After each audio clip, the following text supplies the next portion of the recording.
مساء الدلع يا جماعة، عاملين ايه؟ احلى مسا عليكم. فيديو النهارده ان شاء الله هنعمل التصميم ده وهقول لك كل حاجه بالتفصيل وسايب لك كل الصور المستخدمه تحت في الوصف. كمل الفيديو للاخر وطبق معايا عشان تحصل على اكبر استفاده، وهقول لك على حاجه مهمه جدا اخر التصميم. وقبل ما ابدا حابب اشكركم من كل قلبي على تعليقاتكم الرائعه وتشجيعكم المتواصل، ولو مهتم بتصميمات السوشيال ميديا والدمج والريتاتش اشترك في القناه عشان يوصلك كل جديد، ولو عجبك التصميم ده شجعنا بلايك واكتب تعليق مميز كده يا صديقي. ويلا بينا نبدا. هنروح هنا نفتح برنامج الفوتوشوب، واول حاجه هنا هنيجي على فايل ونعمل نيو عشان نعمل ديزاين جديد. هنعمله 1920 ويدث في 1080 هايت في ريزولوشن 72 او اكتر على حسب جهازك، ونعمل كرييت. طيب هنروح على طول كده على الصور المستخدمه. الصور دي انا هسيبها لك تحت في الوصف زي ما اتعودنا، ويا ريت تطبق معايا علشان تحصل على اكبر استفاده. يلا بينا كده سريعا. هنروح اول حاجه نجيب الباك جراوند اللي هيبقى الباك جراوند بتاع التصميم نفسه، وهنيجي نحطها هنا. بعد كده نبدا نوسعها على التصميم كله بالشكل ده. اول حاجه هعملها بعد كده لون الباك جراوند ده مش عاجبني، انا عايز اخليه لون اخضر شويه. هنيجي هنا على الهيو اند ساتوريشن، او ممكن نعمل كنترول اتش. لو ما عملش معاك هتروح على الهيو اند ساتوريشن وتدوس هنا على العلامه دي اللي هي كليب ماسك علشان اي حاجه تطبق على الباك جراوند فقط. طيب هنبدا هنا نيجي على المؤشر اللي هو الهيو ونبدا نغير كده لحد ما يجيب درجه اخضر انا عايزها. انا مش عايزها اخضر قوي، عايز يبقى فيه برده لون من الاحمر شويه ومن البرتقاني شويه، فكده كويس. ولو احتاجنا نظبطها بعد كده هنظبطها.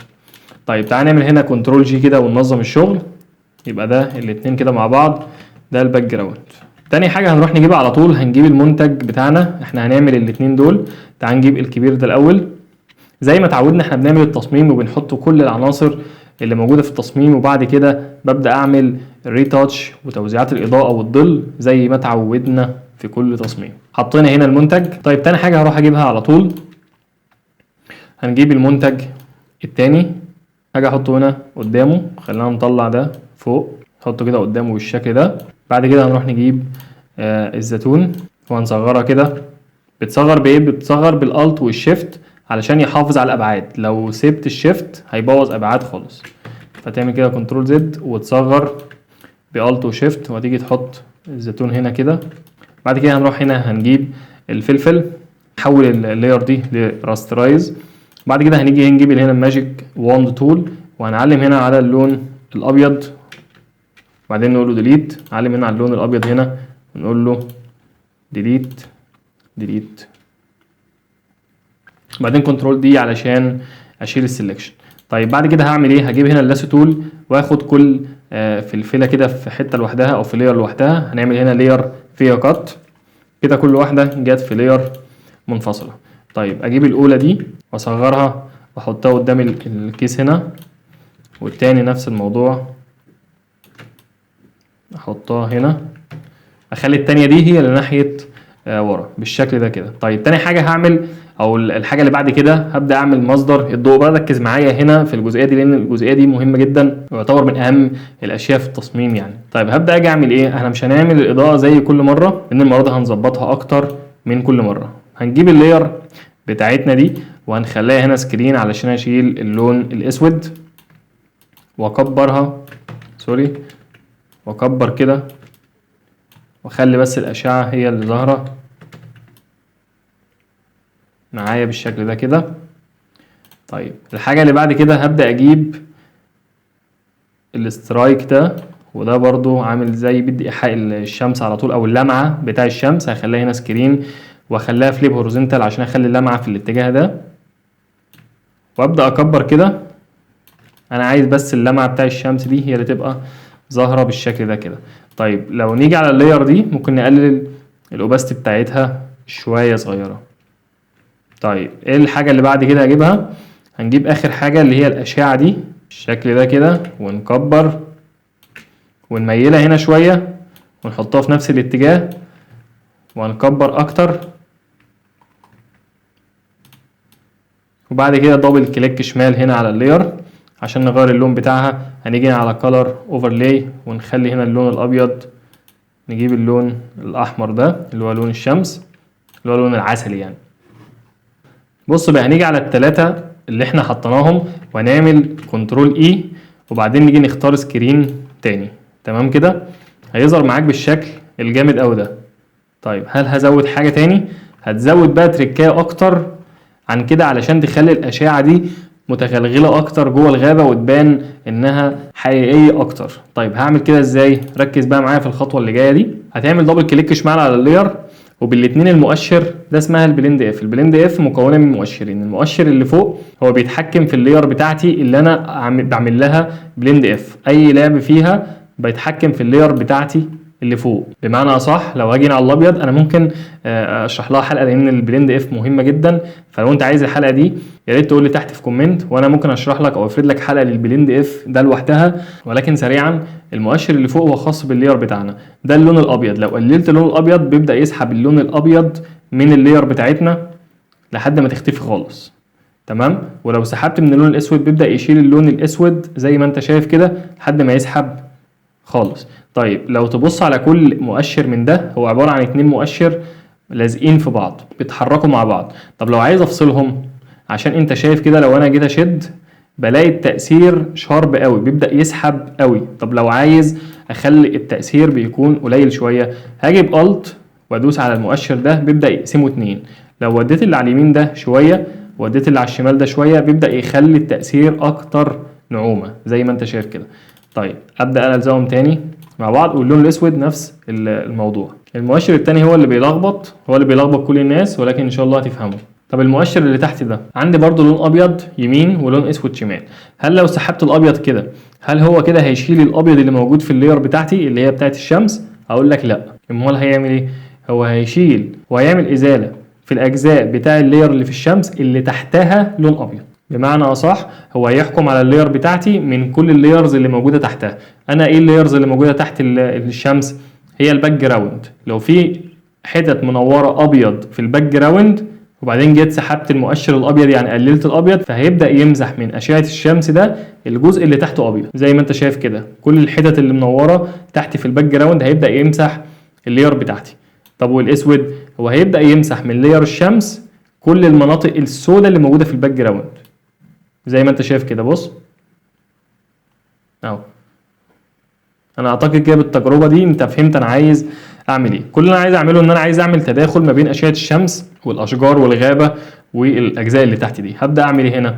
هبدا اجي على اللاير اللي هي تحت، اجي هنا بالابيض وابدا اقسم المؤشر ده 2 وابدا اسحب كده اللي فوق ده شمال شويه عشان الحتت المنوره دي اكتر. هدام بقى في اللون الاسود اكتر. تعالى كده نقسم ده 2 وبعد كده نبدا زي ما انت شايف كده بس مش قوي، واجي على اللاير اللي فوق هشيل الاسود شويه من اللاير بتاعتي علشان ما تبقاش منوره اوفر بالشكل ده كده. بص كده لو زومت هنا هلاقي في تداخل ما بين اشعه الشمس والظل اللي موجود في الغابه او الشجر. كده عملنا مصدر اضاءه. بعد كده هروح اعمل ايه؟ هجيب بقيه العناصر بتاعتي، نجيب له الخشب ده اللي احنا هنبدا نكتب عليه التكست بتاعنا. احط ده كده. هل في حاجه تاني اجيبها لسه؟ اللوجو. طيب اول حاجه كده نبدا بالمنتج. هبدا بالمنتج كده الاول واعمل هنا كنترول جي واسمي هنا سام بايتس. اهم حاجه لازم تنظم الشغل. طيب ده اللاير بتاعتي. هبدا اعمل لاير وانزلها تحتها واجي هنا بالبرش باللون الاسود وابدا ادوس كده دوستين واعمل هنا كنترول تي وابططها كده شويه وافرد ده كده حبتين بالشكل اللي انت شايفه ده، وابدا اجي احطها تحت المنتج بتاعي هنا كده. وده كده الشادو اللي موجود تحت السام بايتس. طيب هبدا بعد كده اخفي، خلينا نخفي كده دوت. طيب هاجي على دوت واعمل لاير فوقيه واعمل له هنا كليب ماسك. هدوس على الت واجي ما بين الاثنين لاير وادوس كليك شمال هيعمل كليب ماسك. والكليب ماسك هو اي حاجه بتطبق على اللاير اللي تحتها فقط. واجي هنا بالبرش وابدا امشي على الحواف هنا كده واخليها هنا كولر بيرن واقلل الاوباستي شويه. ماشي عملنا ايه؟ بص الحته المنوره تحت دي ضلمناها شويه طبعا. طب بعد كده عايز اعمل الظل اللي موجود على السان بايتس. عندنا الشمس جايه من هنا كده فهترمي ظل على الجزء اللي على اليمين هنا. ابدا اختار كده السان بايتس ده او المنتج بتاعي واعمل منه كنترول جي واجي على اللاير اللي تحت واعمل كنترول تي وابدا اسحبها كده وانيمها هنا كده وازوم اكتر وادخلها كده تحت المنتج بتاعي. احاول اظبط ظل يكون مناسب اكتر بالشكل ده كده ويكون في اتجاه الشمس اهم حاجه. هيبقى فيه طبعا هنا سام بايتس ممكن يخفي الحته دي، ولو مش هيخفيها يعني كنترول تي اخفيها بالشكل ده كده. تمام. وسريعا كده هنيجي نعمل هنا هيو اند ساتوريشن، وهنعمل هنا كليب ماسك علشان يتطبق على اللاير اللي هو الظل ده فقط، واجي هنا على اللايتنس اخليه لون اسود على طول. بعد كده اروح على اللاير نفسها، اللاير اللي هي الظل، واقلل الاوباستي بتاعتها شويه، واجي هنا على الفلتر واعمل بلور جاسيان بلور علشان يبدا يعمل بلور كده للظل بتاعي فيبان بالشكل الجامد قوي ده.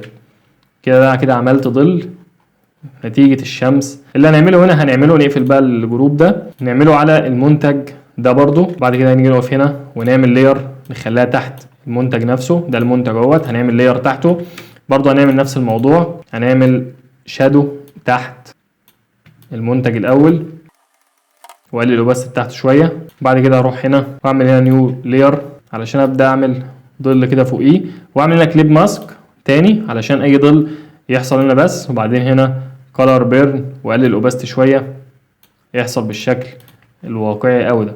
طيب بعد كده ابدا اخد منه كنترول جي علشان اعمل الظل اللي على الارض، سوري، اجي هنا على المنتج واعمل هنا كنترول جي، واجي على اللاير اللي تحت كنترول تي. احنا كويس ان احنا بنعيد الحاجه مره واتنين علشان تطبق معايا، او ما فهمتهاش في المره الاولى تفهمها المره التانيه. وابدا اخد كده، عايز احرك النقطه دي بدوس كنترول على النقطه وابدا اسحب كده، والنقطه التانيه ابدا اسحب اخبيها تحت المنتج نفسه، والظل اجيبه من الطرف كورنر هنا كده واسحب ده كده شويه، افرد الظل اكتر بالشكل الجميل قوي ده.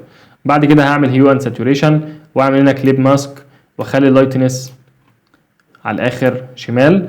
وبعد كده وانا واقف على الشادو اقلل الاوباستي، وبعد كده انا فلتر واعمل جاسيان بلور، وعملت الظل بالشكل الجميل قوي ده. طيب الطبق الزيتون هنعمل نفس الموضوع عليه سريعا برضو، هذا كنترول جي نكتب هنا ايه. بعد كده نعمل نيو لاير تاني نحطها تحت هنا ونقلل الاوباستي اكتر، ونيجي على اللاير الزيتون ده نفسه واعمل نيو لاير فوقه. بعد كده كليب ماسك وادوس هنا برش باللون الاسود، ابدا امسح الجزء ده كده، واعمل هنا كولر بيرن واقلل الاوباستي اكتر، يبقى انا كده ضلمت الجزء بالشكل انت شايفه ده. بعد كده هاجي هنا على الفلفل كنترول جي، واجي هنا على لاير الفلفل واعمل لاير تحتها، اسحبها كده تحتها، وبرده تاني بالبرش اخبط كده واحده واشد كده بالشكل اللي انت شايفه ده، واجي على لاير الفلفل نفسه واعمل هنا لاير فوقيه واعمله كليب ماسك، وابدا اشيل الجزء اللي على اليمين ده، لان الجزء اللي على اليمين كله يعتبر مظلم لان الشمس جايه في الوش التاني اللي احنا هنبدا نوزع عليه الاضاءه كمان شويه. نيجي على الكولر بيرن ونقلل الاوباستي اكتر بالشكل اللي انت شايفه ده. طبعا الحاجات دي لمسات صغيره ولكن بتظهر جدا. بص، طب نروح على الفلفل التاني كنترول جي نفس الموضوع لاير،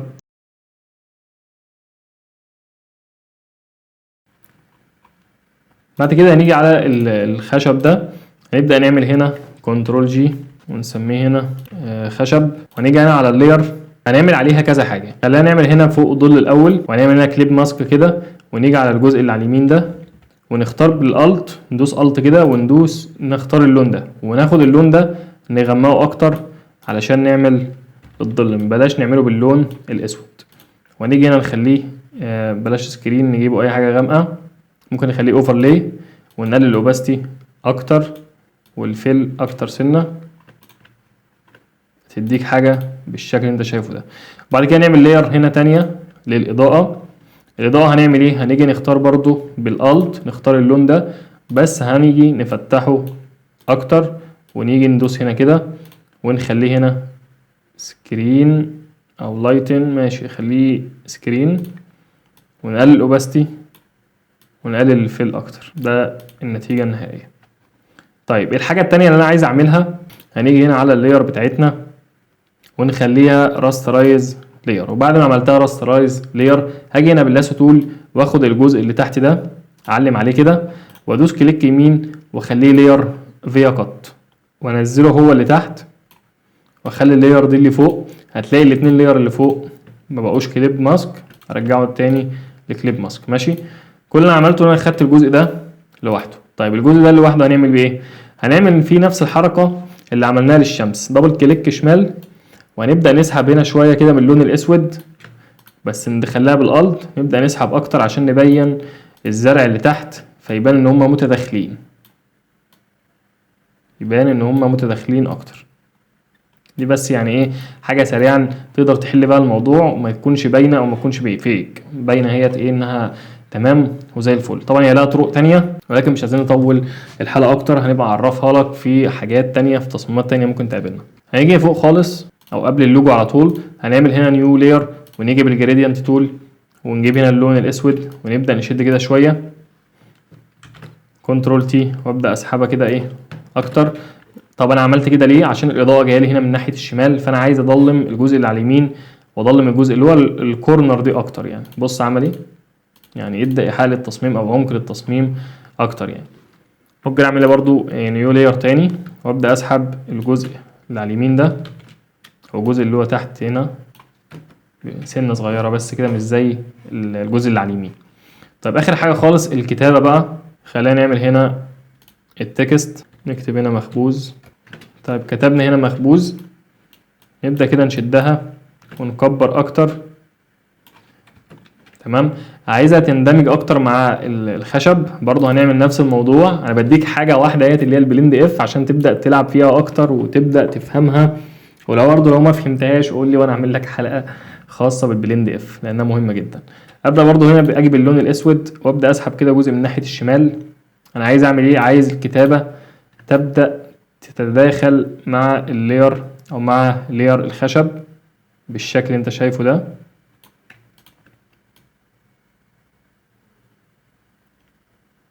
بص زي ما انت شايف كده. ابدا اخد بقى بعد ما ظبطتها كده، اخد منها كنترول جي كنترول تي، خلاص هو التأثير بقى ايه اتكون، وهيبدا يجي على الحاجات الغامقه هيبدا يخفي وهكذا. شوف يعني انت لو فضلت تشوفها كده هو بيعمل ايه تلقائي، خلاص هو شغال على حسب اللير اللي تحته. تمام كده. هنكتب هنا يمين خير كنترول تي، نبدا كده نشد شويه. ماشي نعمل هنا كنترول تي ونيجي على ده هنخليها راسترايز طيب، عشان بقى ببساطه اجي اعمل هنا كنترول تي وابدا اسحب النقطه دي كده واضيق شويه، عشان اللوح الخشب ده جاي رفيع من هنا وتخين من الاول، فانا عايزه تاخد نفس الشكل يعني. خلينا في النص بقى، ونيجي ناخد من اللير الاولى مخبوز من خير الطبيعه، ابدا اظبطها كده واصغرها شويه. تمام كده كده سريعا زي ما انت شايف كده خدت الوضع. ناخد كده كله كنترول جي، نشيل اخر لاير دي، نعمل هنا كنترول جي. كنترول جي هناخد منه كنترول جي، ومن الكنترول جي هناخد نعمل هنا كونفيرت سمارت اوبجكت. بعمل كده ليه؟ علشان اعمل كاميرا رو فلتر وابدا اصحح الالوان. وبعد كده هدوس هنا بالسلكشن اخد منه كنترول جي وامسح القديمه، واجي على اللاير دي اعمل كونفيرت سمارت اوبجكت تاني، فلتر كاميرا رو فلتر. هعمل ايه؟ هعمل حاجتين اتنين بساط علشان ابدا اظبط الالوان بتاعتي. ابدا اجي اظبط اللون الاصفر ده اكتر عشان التصميم اللون الشمس او الشمس، وازود الاخضر، اروح يمة الاخضر كده شويه علشان التصميم اصلا اساسه اخضر. بس كده هتلاقينا الاحمر ما بقاش احمر قوي. تيجينا على ده هتخلي الاحمر سنه كده، هتبص على الاحمر اللي هتلاقيه ظبط، والاورنج برضو علشان الاورنج يظبط بالشكل الجميل قوي ده. انا كده راضي. ده كده قبل وده كده بعد. لو عجبك الفيديو اعمل لايك واشترك في القناه واكتب لنا تعليق يشجعنا بيه. وكنت عايز اقول لك على حاجه في اخر الفيديو، انا سالت على المنتدى على في فكره انا كنت عايز اعملها، اللي هو عايز اعمل قائمه جديده نعمل عليها المطبوعات زي لافته الاعلانات اللي بتبقى في الشوارع، سواء للمحلات او سواء للاعلانات اللي انت بتلاقيها على الطريق، ومنيو المطاعم والبنرات وخلافه. كنت عايز اعمل قائمه عشان نستفاد واحمل الفيديوهات في اسرع وقت، فكنت بسالك هل هتستفادوا او هل محتاجين حاجه زي كده ولا لا؟ قول لي تحت في التعليق علشان لو كده ابدا على طول في اول درس. والسؤال هنا لو حابب ان انا احمل الفيديوهات دي مع القائمه اللي احنا شغالين عليها دلوقتي اللي هي تصميمات السوشيال ميديا والدمج، احمل مثلا حلقه او حلقتين كل اسبوع، حلقه من القائمه دي اللي هي تصميمات السوشيال ميديا والحلقه الثانيه تكون مطبوعات، ولا عندك فكره ثانيه؟ ويا ريت تقول لي تحت في التعليقات، وانا في الاخر عناية ليك. انا بعمل كل ده والله علشان تستفادوا، ورب يكون قدرت افيدك، واشوفك في حلقه جديده ان شاء الله. والسلام عليكم ورحمه الله وبركاته.